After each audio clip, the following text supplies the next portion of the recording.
So I took out the side panel here. This is where we started to run into some problems. So when I turned on my laser for the first time, we had some movement here, but this movement here was nowhere to be found. I did not know what was going on, so I popped open the side panel here.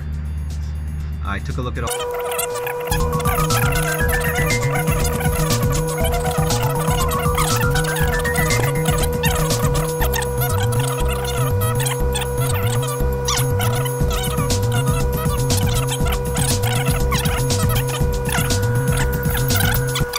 Not turning on any power until you're perfectly sure that those things are correct, or you're going to burn some things out and have to spend some money.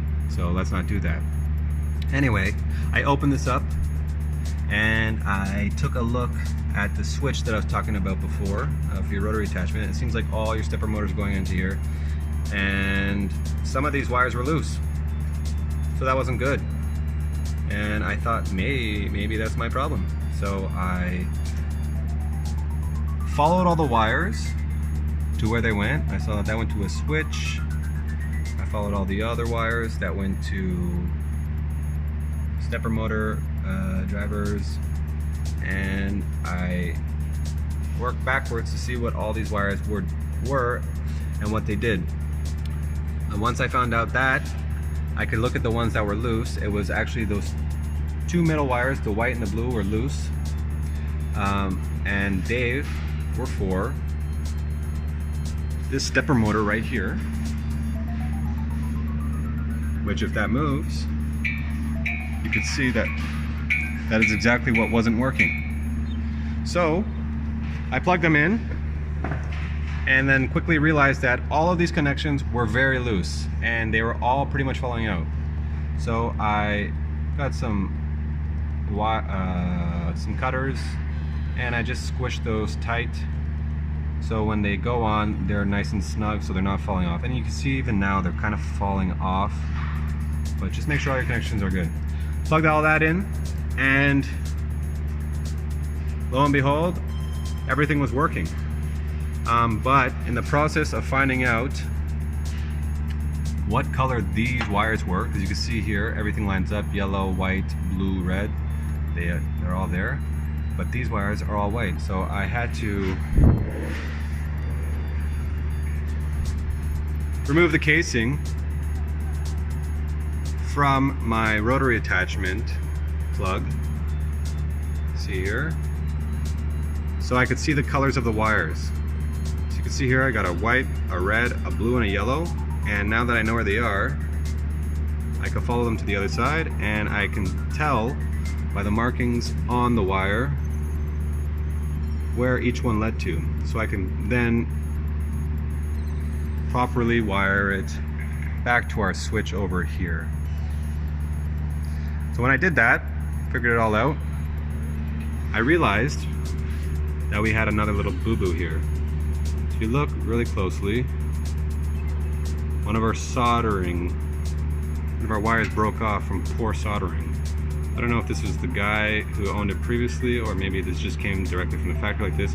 I have a feeling, I really hope this wasn't made in a factory, because that's poor work. And it looks like some stuff can short out there. So I'm gonna rewire that and put on some good sleeves there so nothing's touching, and then everything will be working. So, okay.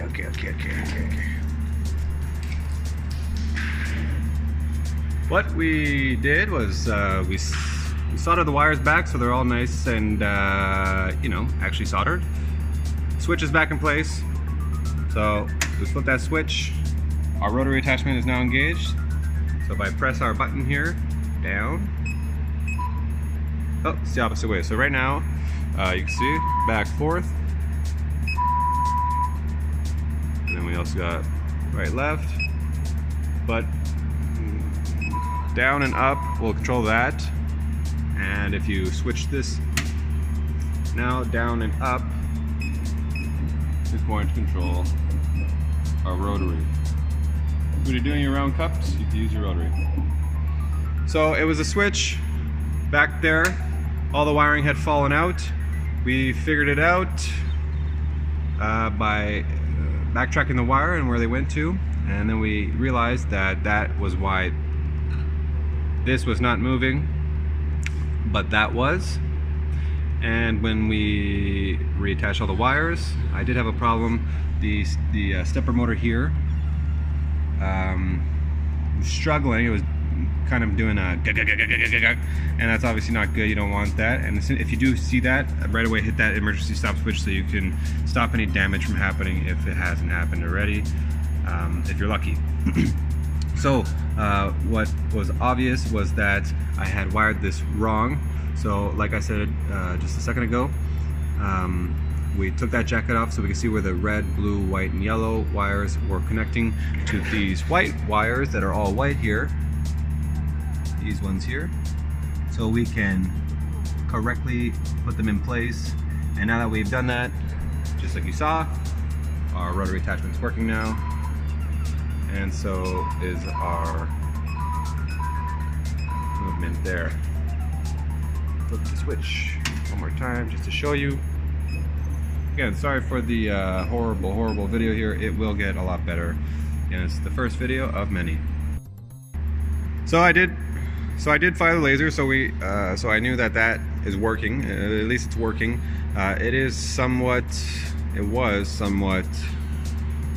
lined up with the mirrors before I took off the gantry and the laser head, because like I said, I'm going to replace this big guy that he was trying to put on for now with the little guy, the original guy, and then I'll probably end up making a better template than this wooden one here, so we can put this back on.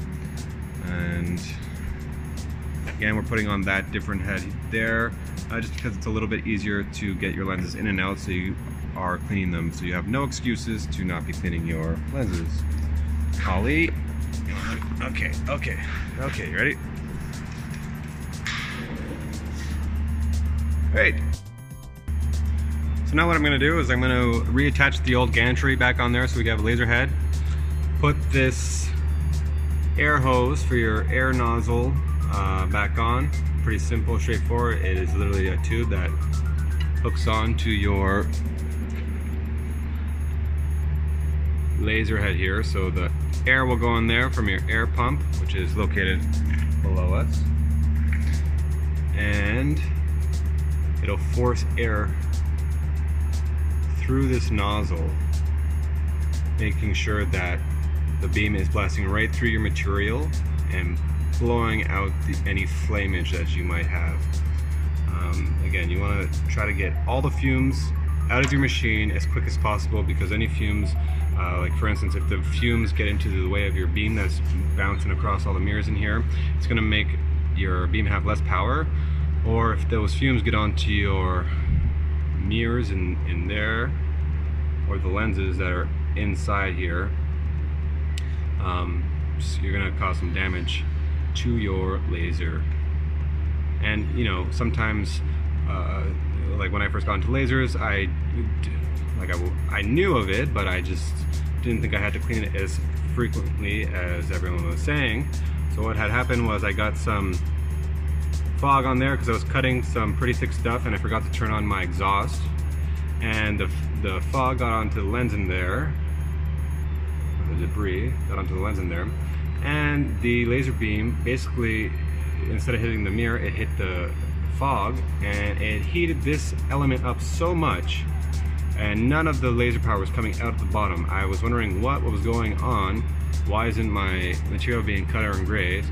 I went to go take my lens off, and when I touched this, because it's metal and it was just being heated by a laser, I burned my hand pretty badly. So make sure you clean your lenses and your mirrors. So we're attaching the air nozzle, and this laser, I can't believe it, it actually came with a red dot. Oh, come on. It's gonna get caught on something. If it can get caught on something, it's gonna get caught on something. It's got a red dot laser pointer, which is pretty cool. Look at that, boom. Look into the light. Yeah, so we'll attach that to the gantry as well. and we'll have a red laser dot. And if you don't know what this is, basically it points a laser onto your bed here, if there was a bed here. This is just an example, so you know exactly where you're hovering over. So for instance, if you need a certain origin, or if you had a jig in place where you need to line up something before you start your job, that is an easier way to do it, which is pretty cool for this cheap laser. So once all that's on, we'll make sure that our mirrors are lined up so our laser's firing to the head, and after all that, if there's no more problems, we can do a rundown and do our first laser cut with this machine. So we got the head and everything back on. Right now what I'm doing is I'm aligning the laser. You can see here, so the previous owner, maybe this is from other tests, it's way off. You can see because it's burning here. Essentially what the gist of aligning your laser is, your tube's in the back there, you're going to fire at your beam, it's going to hit this mirror, sorry, bounce off, hit this mirror, bounce off, hit this mirror, bounce down, through your lens that's inside there, if had it in there, focus itself, and then burn your piece of paper. So in order to get it all aligned, you have your adjuster knobs here to tilt your mirror. Just gonna take a piece of tape, I'm gonna throw it on the first mirror and do a pulse.